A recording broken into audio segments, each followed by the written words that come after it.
It's not like a light comes down from heaven and says, now you shall stop your company. But man, was it very difficult emotionally.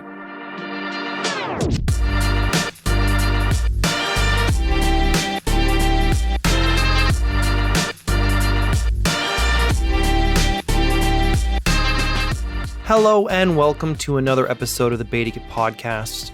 I'm your host, Douglas Saltis, Editor-in-Chief of BetaKit, and this episode will be unlike any other.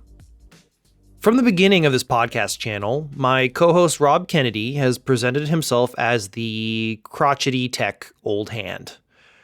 Eager to purchase the latest Apple device and talk about the trough of disillusionment. But Rob is more than an aerodynamic talking head. He's a builder, having built and run a variety of tech businesses, venture-backed and otherwise. Keen-eared listeners might have also picked up on the fact that following Rob's exit from TWG, after TWG's exit to Deloitte, he was working on a new startup. Now, it is a tough time for startups. If the last year was the downturn, this year has proven to be whatever horrible thing comes after a downturn. And it's left companies of all sizes reeling. Layoffs, CEO departures, insolvencies, and even shutdowns. This week's podcast is the story of Rob's startup and why he decided to shut it down. It's certainly not the 40-year-old founder podcast I had hoped to record with Rob one day. But given how we've often discussed other people's businesses on this show, it made sense to share a story a little closer to home. Rob is frank and forthright on this podcast, which I find commendable, and not just because he normally can't finish a sentence.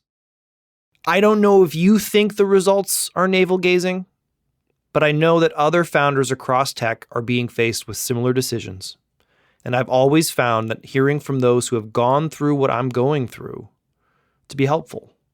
So this is the one about the time Rob decided to kill his startup. We hope it's helpful. Let's dig in. Okay, Rob, why don't you describe the startup you were trying to build? Well, hello, Douglas. Thanks for having me on your podcast.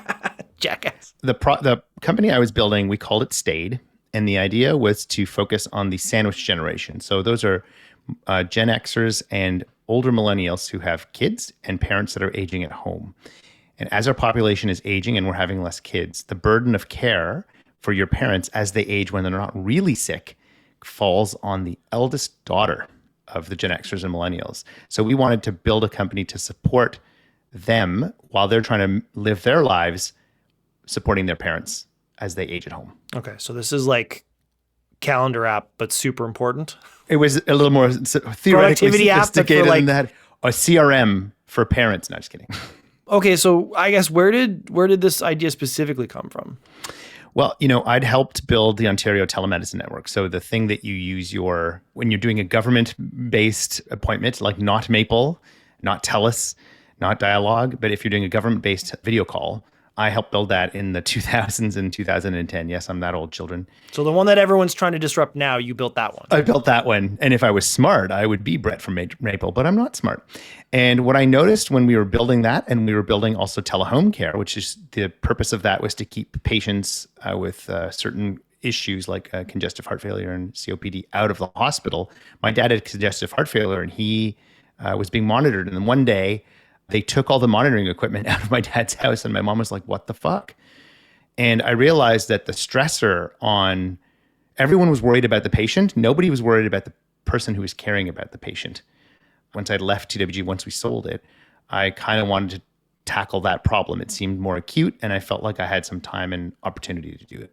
How was this service actually meant to help? We made some CRM jokes before, but what's the minimum viable product or experience that you were looking to provide support for? Because we talk a lot on this podcast. You referenced some companies that we've actually had on this podcast talking about a couple of things. One, how difficult it is to get this in front of people in our current healthcare environment. Two, like the purchase decision maker is often very much alienated and siloed from the users. But for this one, you're plugging into a whole care system that either doesn't exist or exists really poorly. So what holes were you trying to plug, and what Band-Aids or vitamins or whatever metaphor you want to use? So it's worth noting that this is actually outside of the healthcare system. You're in the healthcare system, especially in Canada, when things are acute. And these days, only when they're acute. Once you're out of the acute phase of care, you're not really in the healthcare system. It's just kind of good luck. It's up to you. They might provide some social workers to provide you guidance. But if you're not really, really sick, you just have dementia, what the hell do you do? You can go for counseling, you can go for therapy. But what you really want to know is the stove on? Have your parents, are they eating? Are they sleeping okay? And there's a set of metrics that you can use, I discovered, called activities of daily living. And the more autonomous you are, the more you can check off those activities, which are including eating, toileting, like going to the bathroom regularly and by yourself, getting into and out of bed or chairs, a few other things. Those basic metrics are like, are you okay? And as those degrade over time, you start to worry more, and you need to start paying attention to, like, are they eating? I don't know. When I call them, they say they're eating, but I don't usually know if they're eating. So having built lots of companies that either have products that nobody wants or not starting from like, what's really the problem here, and not building things that people say they want but don't want, I was like, this needs to be as invisible as possible. I believe that we are at a point in the universe with technology, both artificial intelligence and sort of the ambient nature of technology with things like Google Home and Amazon Echoes, where you could sort of ambiently capture the data without having the older people or their kids set up all this crazy technology, ingest that information, and provide insights onto their activities of daily living to the kids. So they could live their life and say, oh yeah, mom ate today. Oh, she went to the bathroom. Oh, she went to the bathroom 8 times last night. A lot of old folks die of urinary tract infections, and they manifest themselves as delirium. And so you just think your parents have gone crazy, but they have actually UTIs, and then they have sepsis and die. So one leading indicator could potentially be they're going to the bathroom a lot because they can't vacate their bladder. So if you have signs that things are going on, this was not meant to be diagnostic. It's for entertainment purposes only, but it was meant to be informational so that the kids could have educated conversations with their parents and take action. And if they're in the loop with the healthcare provider, say, you should probably talk to my mom about that pee thing, where they might not have the wherewithal to know what it is. Yeah. Okay. So that kind of CRM for care kind of makes sense, only... It wasn't really a CRM. It was more of a... You're not really tracking a conversion through a funnel. You're tracking how the funnel is degrading or is infected, I guess. Exactly. Literally. Now, you kind of noted before that you have a bit of history in this space, but this is a personal consideration for you as well, right? You have like a personal connection to elder care? Yeah, I mean, I think I'm in that bucket. I am the sandwich. I have 2 kids. My dad is 91 and my mom is in her 80s or almost in her 80s. And so I see it every single day, and I'm on the phone supporting my mom with everything that she needs, making sure that she's okay so she can support my dad. And of course, what we really all want to do, after doing lots of user research, both with occupational therapists, people and patients and doctors and geriatricians and whatever, is a lot of people just don't age well, not at home. And so we're in a situation where, like, do you want to put your dad in home? Well, he's not that sick. And if you put him there, he's going to degrade quicker. So after experiencing it myself and just seeing there was no great answers, there's some companies in the States like Honor and Papa that are like peer-to-peer marketplaces for elder care, where you can use, it's like Airbnb for finding people to take care of your parents. There's point solutions. There's even things around falls. Falls are usually what kill old people, weirdly. That's a big problem. It's probably how your parent might end up in a dire situation. And there's technology using lasers and LiDAR and all this other stuff to try to solve these kinds of things.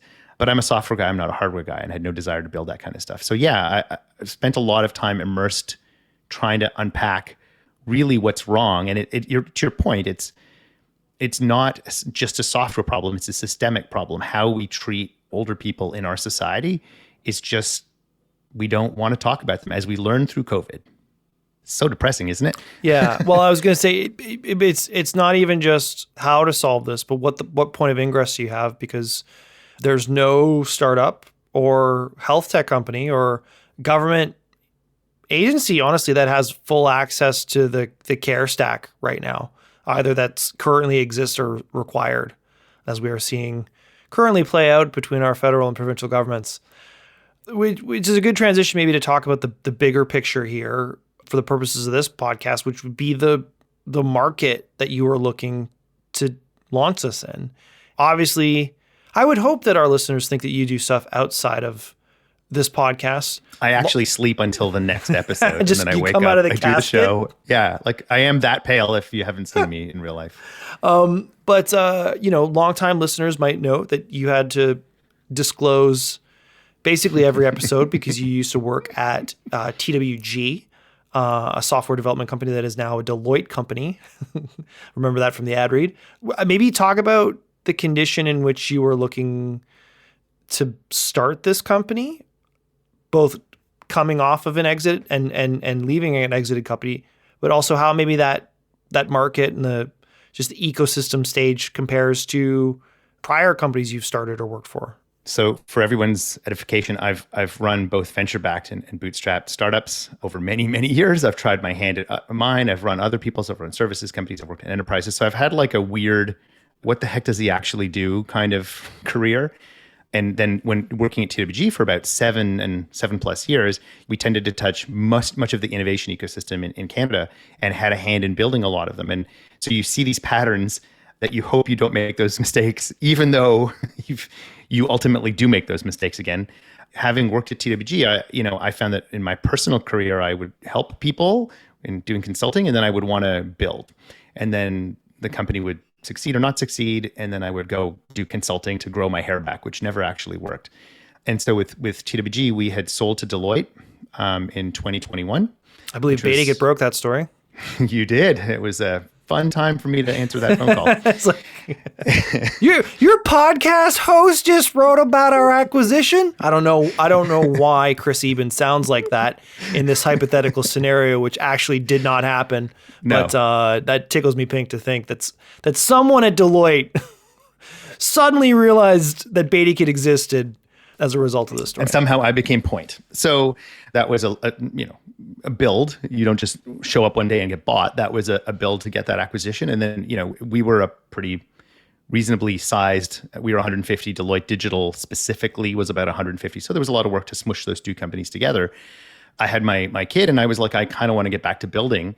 And so in March of 22, so just about a year ago, once I'd sort of done what I thought I could do, I thought now, little did I know, I thought, you know what, March 2022, now is a great time to start a startup, which was maybe not the greatest time to start a startup. I don't If blame only my there was a failure on podcast you that. could have been listening I to know. that would have told you I know. what the current state I should have listened to the 2021 prognostication podcast, and then Yeah, if you always assume a darkest timeline, you're never surprised.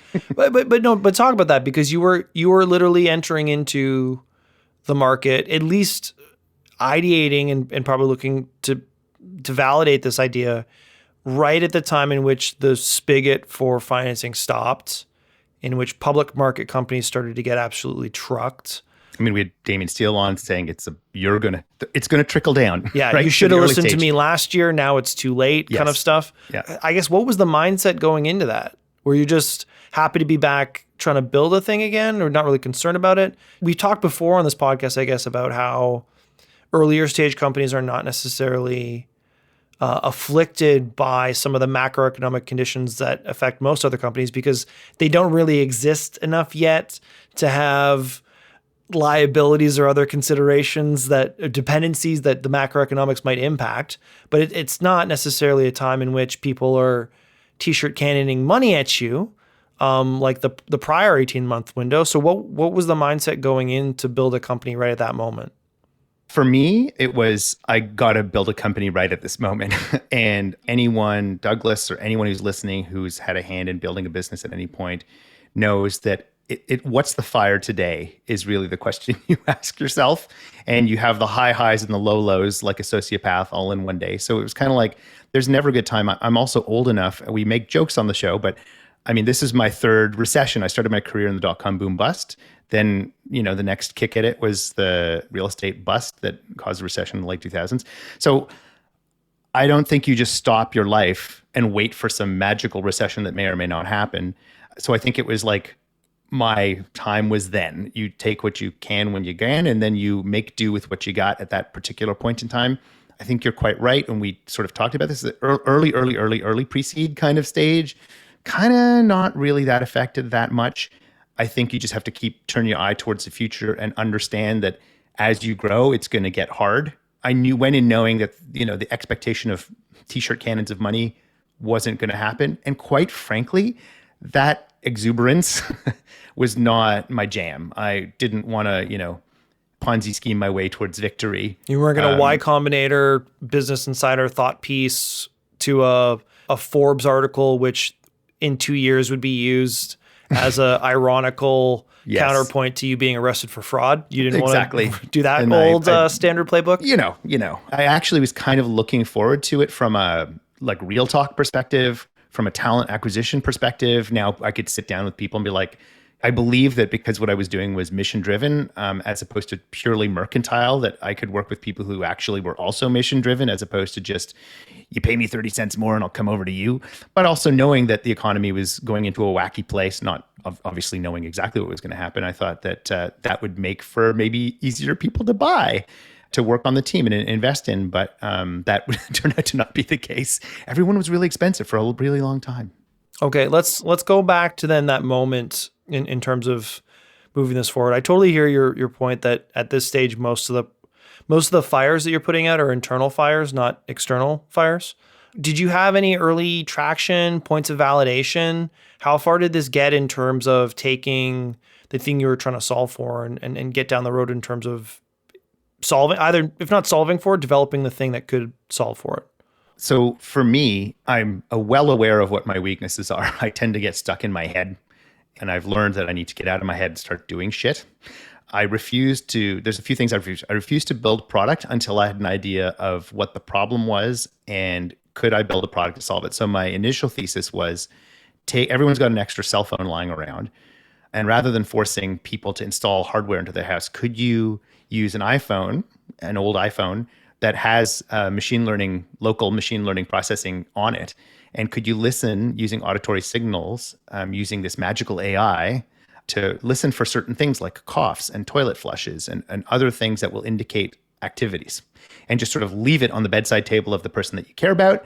They don't touch it. It might have its own connection if you don't have Wi-Fi, and you're off to the races. Like a much smarter baby monitor. And honestly, exactly. I know knowing kids who are doing the same thing actually with old iPhones as baby monitors. Totally.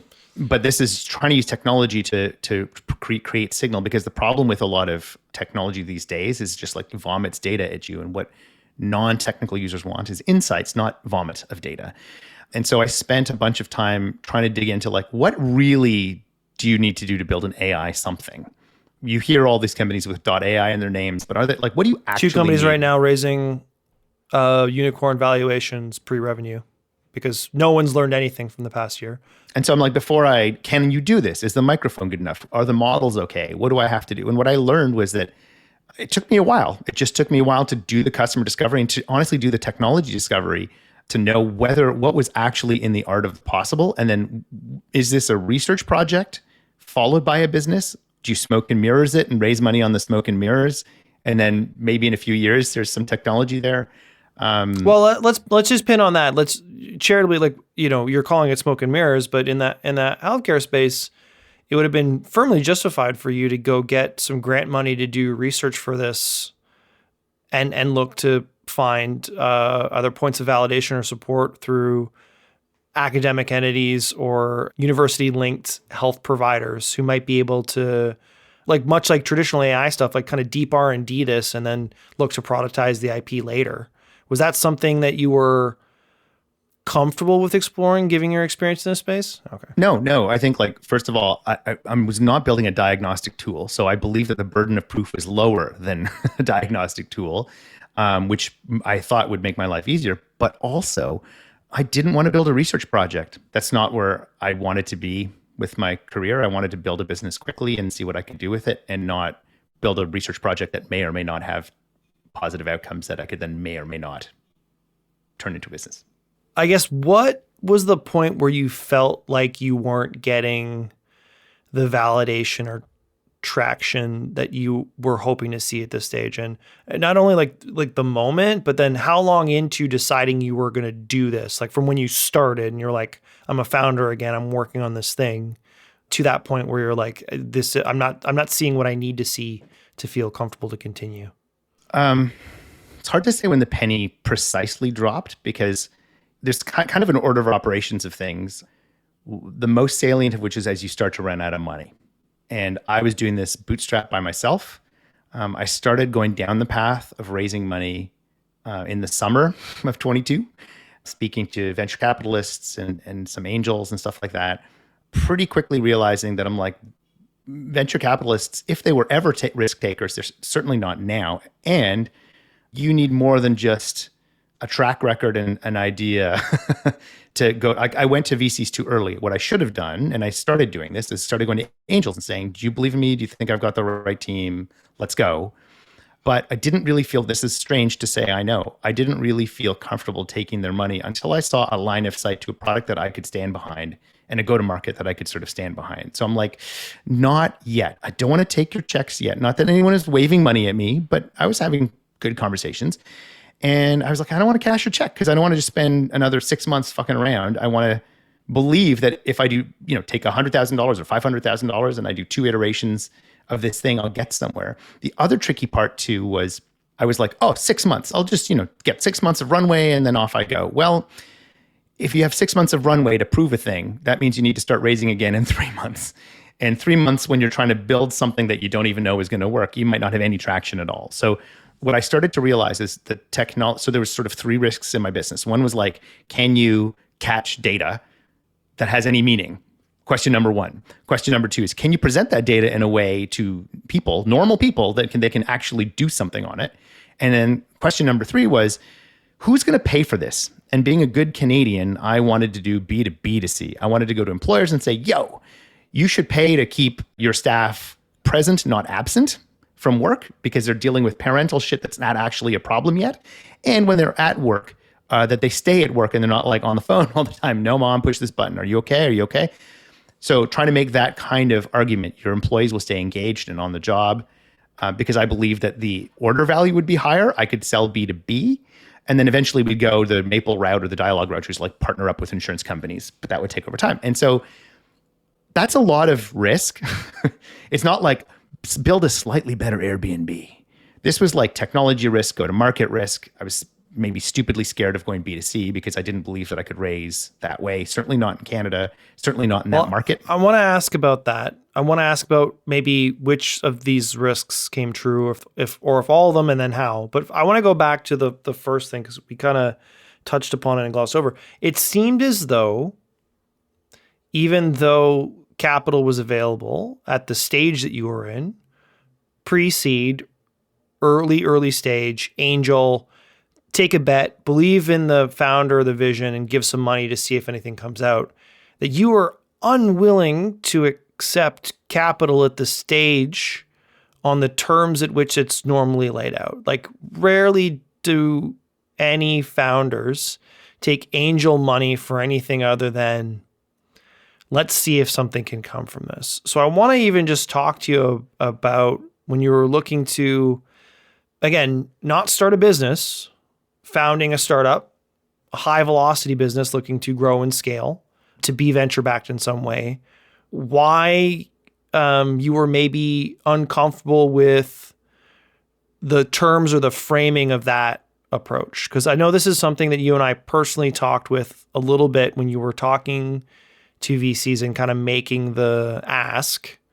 You didn't seem to want to take anybody's money, but this is kind of a framework and an environment where you have to take somebody's money and then see how it goes. So was it really just a distaste for VCs, which I'm sure they would love to hear as we continue to have them as guests on this podcast, or just and I'm saying this for everyone to hear, as myself, a bootstrap founder who hasn't taken money from anyone for a variety of reasons, but certainly for one of control or not feeling really comfortable spending money in the hopes that something turns out, things like that. Like, I just want to unpack where, as someone who's run venture-backed businesses before, where that discomfort was coming from, because it kind of seems antithetical to the whole process. You kind of need to buy into that bit and drink that Kool-Aid if you're going to proceed. I think a couple things. I think the one significant factor, but we're not going to unpack it too much because the part that you brought up is interesting. But one significant factor is I'm like, this is an interesting problem space. Is this particular solution the right kind of thing to do? And you would want to then take money, and if it's the wrong solution, you'd want to iterate in the space and see if you could find some sort of product market channel fit that you could achieve. I wasn't sure if I wanted to spend the next 10 years of my life in this space. Just wasn't sure. I know I could do it. I just didn't know if I wanted to do it, which sounds callous, but it was definitely on my mind. I'm like, do I want to get out of bed and worry about this problem? Am I the right person to be doing it? Why am I doing this? So there's some existential questions that entered my mind, but I think a lot of it came down to optionality. You know, that's what they say, optionality. Once you're on the VC train, you're on the VC train, and you kind of can't get off of it. One of the reasons you want to run a business, and I spend a lot of time in my head probably overthinking these things. I've spoken to other entrepreneurs who've taken venture, and I'm like, it's handcuffs, right? And they're like, no, what are you talking about? But once you're down that path, there are certain expectations of you. And the reason I think I wanted to start a company was to have some autonomy over my time and what I do with it. And once you start taking money, whether it's debt or equity, you owe somebody money. And once you're down the venture path, you are down the venture path. You don't often stop. I mean, there's always exceptions, but there's certain outcomes that they want. And I'm like, is that the outcome that I want? I'm not sure. So I want to defer that decision as long as humanly possible and remain as much in control of my future as I could. The other thing that's worth noting is that a lot of my career, I'm like, I totally want to do another venture-backed thing. And I've run other people's venture-backed businesses, or I've run bootstrap businesses that tried to be venture-backed business. But when it came down to me doing it 20 years after starting my career, I'm like, when you and I, or at least I was early in my career, you needed venture capital to buy servers. And those servers were meant to scale with the products that you were building. Now venture capital is used to buy customers. That is just different than when I started my career and what I expected to be doing. So I'm like, is that the kind of business that I want to build? Do I want to be beholden to these folks? So I think the answer was, I want a choice. Let's transition back to the customer thing, because you made the kind of Canadian joke of like, we're much more comfortable being a B2B whatever. But in describing the process, one of the point of references that we used was very much a consumer-facing app that people are using for a similar type of monitoring for dependents, young children, the babies.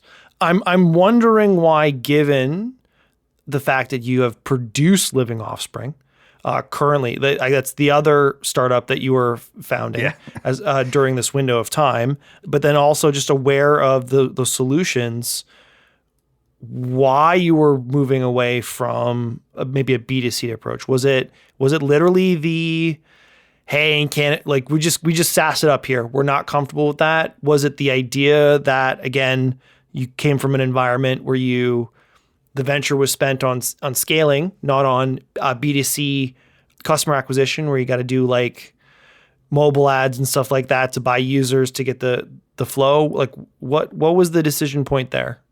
So I've definitely built B2C businesses before in Canada. And by the way, to be fair to Canada, very few places on the planet want you to build a B2C company other than maybe the Valley. So like after living in New York, people are like, yeah, you could maybe do B2C, but that's not what they really want to see. They want to see a business model. And I also know that this is a thing that people, I'm certain that this is something that people would pay for. But one was that the cost of acquisition, like thinking about how you market to those folks, it's just really, really expensive. I personally have more experience in B2B, again, living where I do, in the sales aspect of things. And it's a little bit rich for me to say this, but to build a B2C business, you need a fair bit of capital. And literally, the time I was trying to build this business was literally the worst time to be, I need $100 million to put these lasers in people's houses. And we're going to license Baby Shark, the song. Worst time. It was the worst time to raise arbitrary amounts of capital to figure out how you can more cheaply and effectively acquire users. So I thought, well, given my co-founder and my pedigrees, B2B was just, we had an unfair advantage there, and that's where we went. And I just didn't think I could raise money. I did not try, to be fair. I didn't try. I didn't go to the Valley and be like, hello.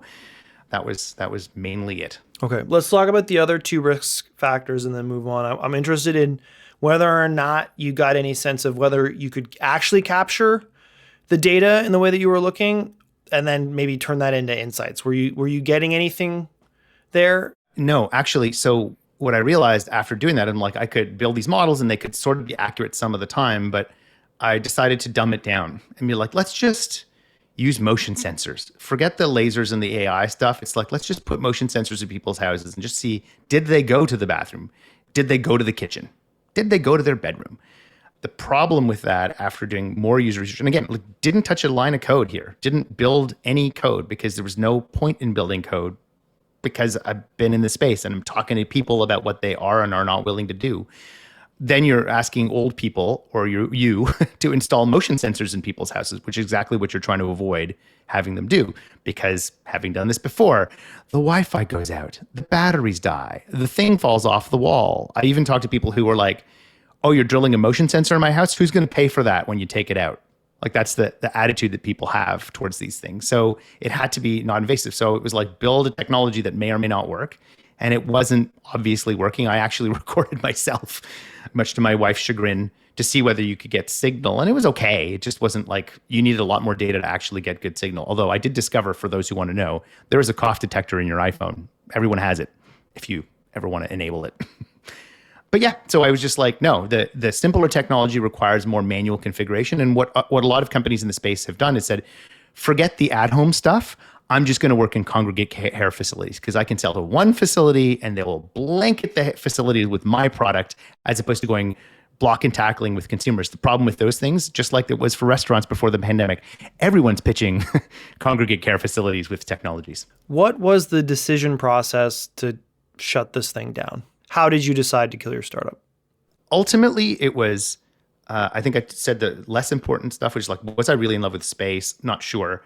Did I really want a venture-backed business? Wasn't willing to pull the trigger exactly how it was going to be funded, so it was still coming out of my pocket.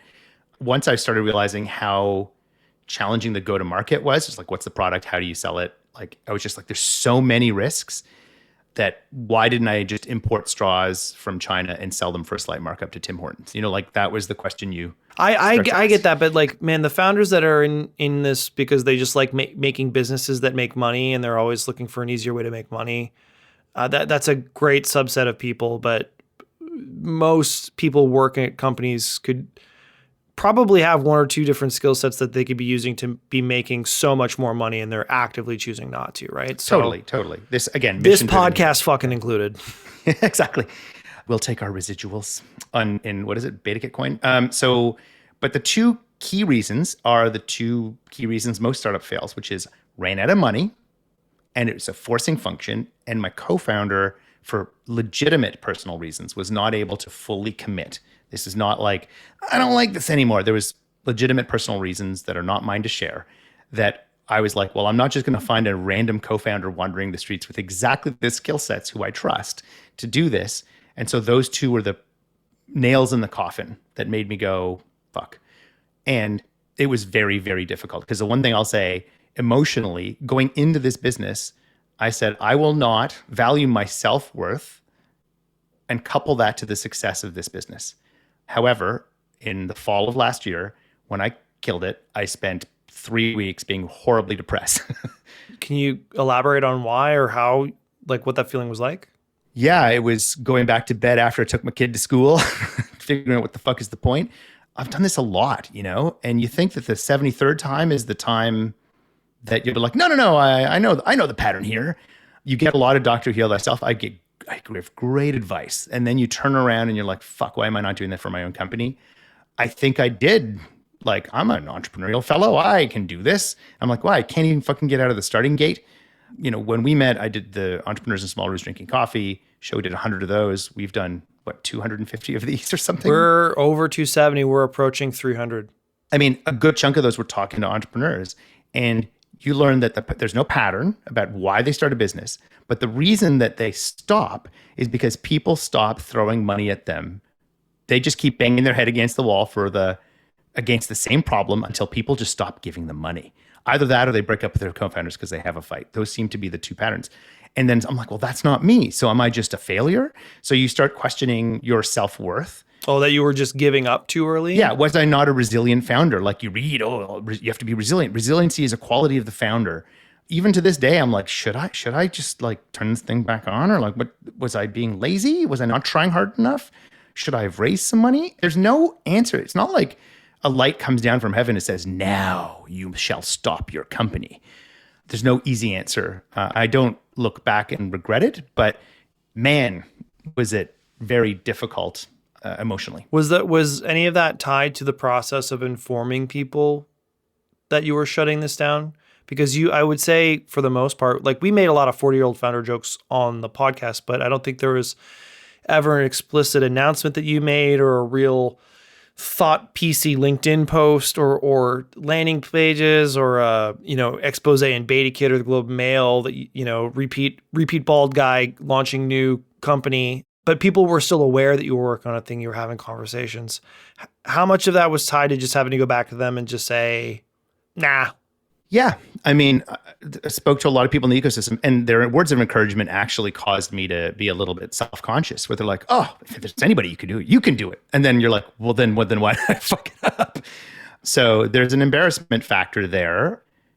Like, I definitely tried my best, and I probably have failed because there's probably people listening to this podcast who are like, why the fuck didn't he call me? But I tried my best to list out the people who I reached out to for help or advice, or users or customers or potential investors.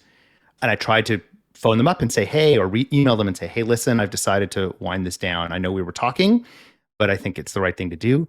And it's just hard. It's just hard because you second guess those decisions. And this is all about ego, right? It's what you learn as you get older is I find that you don't get over imposter syndrome. You just realize nobody else knows what they're doing as well. You just set it off to the corner for a while to get some work done. Yeah. And then you work with other people like they're just making it up too. So you keep logically reminding yourself of that, but humans, they make emotional decisions and they wrap rationality around them. That's how we make decisions. And so there's a bit of like walking around with the shame parade. It's not exactly the funnest thing to do. I speak for myself. I think I overestimate what people would think of me about that, but you can't help but be stuck in your head. And as we talked about in this podcast, is with somebody who has anxiety and depression, you start there. You start in the negative, and it's never been that bad. Nobody's like, oh, I knew it, you fucker. Yeah. You're having to negotiate thoughts and feelings about the incredibly difficult thing that you're looking to do, while at the same time keeping them separate or understanding the relationship to the thoughts and feelings that you have normally that might make normal things incredibly difficult to do. And, in the interest of sharing here, because you're being very forthright and frank, and I think I appreciate it and our listeners will appreciate it. But I remember there was a time, I think it was like maybe 2018. I don't remember why we were all together. I just remember it was me, you, Aaron Burry, and one unnamed VC. And there was some stupid event that had been happening, and we all ditched that event to go get food. And I just kind of went to the table and asked, what if I just don't do this anymore? What if I just stop making BetaKit happen? What does that mean? And I think you were the one to objectively say that is a possibility that I could choose, and that it is a choice, and it wasn't something that I was tied to, which made it easier to figure out if I wanted to continue choosing or, be dragged down to Davy Jones' locker or something like that. The last question I want to ask about this, and then we'll move on to the next kind of series of questions. Was there anyone when you were telling them this came at you and said, you're making absolutely the wrong decision, stick it out, give it another 3 months, give it another 6 months? Or was it at the point where they're like, you know what? You evaluated to discover, you didn't hire anybody, you didn't raise any money, you're not seeing what you want to see. This is a really smart and easy time. If you were to do this, this would be a pretty easy time to get out. Like, what was the response? Was it acceptance, just a brief okay? Or were there people being like, Rob, you goober? No, double down. Yeah, mostly support, no vociferous, what the hell are you doing? You should keep going. No one said that. The one thing that I did realize after being on the apology tour was the number of people said to me, they're like, wow, that shows you're more investable than, and I'm like, what are you talking about? And they're like, you didn't take money and you killed an idea before you asked for money. That makes you very responsible steward of money. I'm like, oh, that is a really positive way of thinking about it. And I guess that is actually a really good point. I just never thought of it that way. So getting insights from people who have done this before. And there's a lot of empathy because everyone who's ever tried to start a business of any sort, startup or not, it's fucking hard and it's exhausting all the time.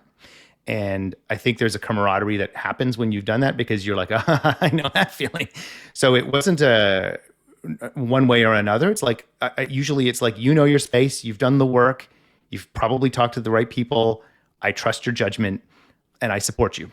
We had mentioned before this idea, like, I guess the opposite of the path that you chose, which was I'm going to be responsible and not take money if I don't feel there's a justification for it. The counter example of that is the resilient entrepreneur that is building a business by continually beating their head against a wall, and then selling the blood through donation to fuel the next stage of the company. All last year, we were covering from about March onward, the tech downturn and the layoffs. This year, it very much seems is going to be a reckoning year of, okay, well, what happens after layoffs? What do you do after the layoffs didn't solve your problems? And I think we're seeing some of the shoes drop there. Not only the number of CEOs that have had to step down and be replaced, we have seen companies shut down, make the proactive decision to wind it down because they can't find additional funding. And then we have companies trying to continue and finding themselves in an insolvency battle, as we've reported this week. How do you feel about your decision in the wake of news directly in our ecosystem, not even just the broad big tech, Amazon's laying off 10,000 people stuff, but local to Canadian tech, seeing founders and companies starting to get dragged under the choppy waters? Does that change your opinion of your decision? Would you look, if you had another idea tomorrow, maybe a Rob coin, might I recommend, to try to start another company in this market? I guess, how is your perspective on this change since September, when we've had another 4 months of what we're in right now continue to a very tipping point feeling degree? Okay, a couple of things. One is I spent a lot of time during the month of depression reflecting on what made me happy and looking back on my career and be like, what periods of my life brought me joy? And then I'm like, should I do more of those things? So there's the narrative you tell yourself about what would actually make you happy. And then there's what actually made you happy. And those things, like doing this show, makes me happy. And that stood out to me. And sometimes, having, working nights and weekends on startups, that's tiresome. It's tiring, Because that's so different from our podcast recording schedule. Listen, we have some agency in that. We do. Yes. So part of it was, I think the pandemic is still, I'm shocked, and we've talked about this before on the show. We're 3 years in now, and people still don't know what the fuck they're doing. There's still this existential angst that's everyone's feeling. So for me personally, I think I needed to do what I did. There's that saying, the thing in the Matrix, that needed to happen the way that it happened. It couldn't happen any other way. Morpheus says that to Neo, like when you try to start thinking about all the possibilities. I needed it to happen that way. I needed to do it on my dime. I needed to fail the way I failed. And I have an idea of what to do next, which involves some media and which involves some consulting, maybe some product. We should not talk about our November conversation in frigid Ottawa. Yes. Because those ideas should be saved for a future podcast. Okay. I will say I wrote down some things because they were so good. I was like, I'm writing this down because it is the point of the evening that we're going to be like, I'll remember that tomorrow. And we will fucking not remember that tomorrow. Of course. Particularly since I think we were podcasting at like 6 a.m. Yes. But you do have some things that you've identified that you really enjoy, which surprised me a little bit. This ecosystem hasn't seen a shock like this for about a decade or so. And it's big because some people haven't even ever seen this. So I think that entrepreneurial folks are going to entrepreneur. That's just what's going to happen. It doesn't matter the climate. It doesn't matter whether it's a boom or a bust. If you want to build a thing, you're going to build and you're going to make do with whatever you got. The stressor may be this time money, as opposed to hiring people because you're just having a bidding war with people and you're stuck with really expensive people. It's what's the pain that you want to go through. And I think for me, if I had something I thought was worth doing, I would absolutely do it. Have I learned from the experience? Absolutely. Does it color the decisions I would make next? Absolutely. But I think in our ecosystem, what I'm hoping is that we're resilient enough as a ecosystem. There is actually an innovation ecosystem in Canada now. And whether the teams were branch plant employees from American companies or starting companies in Canada, I really hope that, yes, some of them will go to enterprises and consulting companies and banks and stuff like that and apply their skills there. But I think there's enough innovation in Canada that I think a lot of those people, whether they're laid off or they have to wind their companies down, they're not going to sit idle and wait for somebody to employ them. I think we've got critical mass. You get used to not being employed by somebody, and then it goes really hard to go back the other way. Is there anything else, just final word, you'd want to tell people about this experience who might be considering it, who might be seeing you and the insights you provide on this podcast weekly for almost 300 episodes now differently? Anything that I haven't touched upon that stuck with you or that you would want people to know? One is it's emotionally always hard no matter what. And I wish I was a sociopath, but I guess I'm not. Two, I'm not saying I did everything right. In fact, I'm constantly surprised at the mistakes that you think I would have learned from. So don't be sad if you're making amateur hours. It always comes back to the basics. If you do the basics, you'll get the things right. But I have to keep reminding myself of all of these things. It's luck and timing as much as anything else.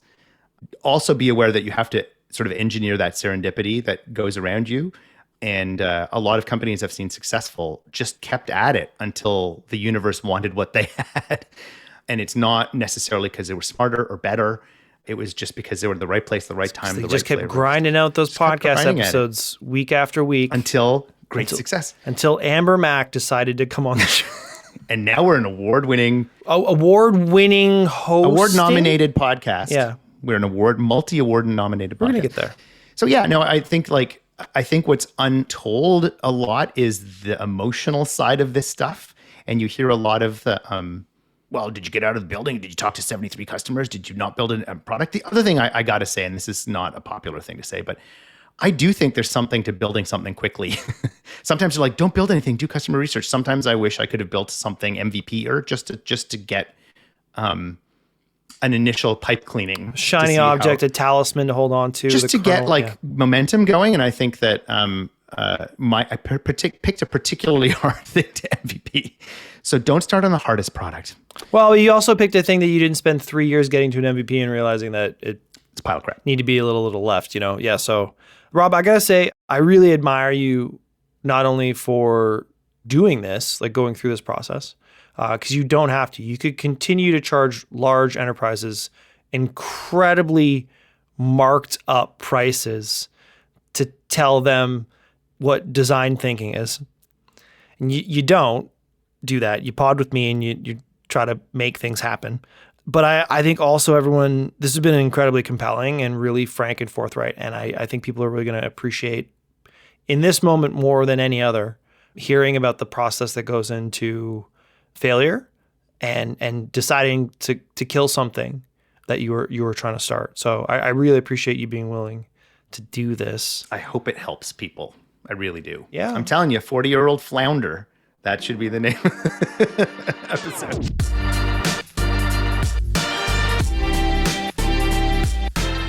The BetaKit Podcast is produced by BetaKit Incorporated. It's edited by Katie Lohr, and its hosts are Rob Kenedi and me, Douglas Saltis.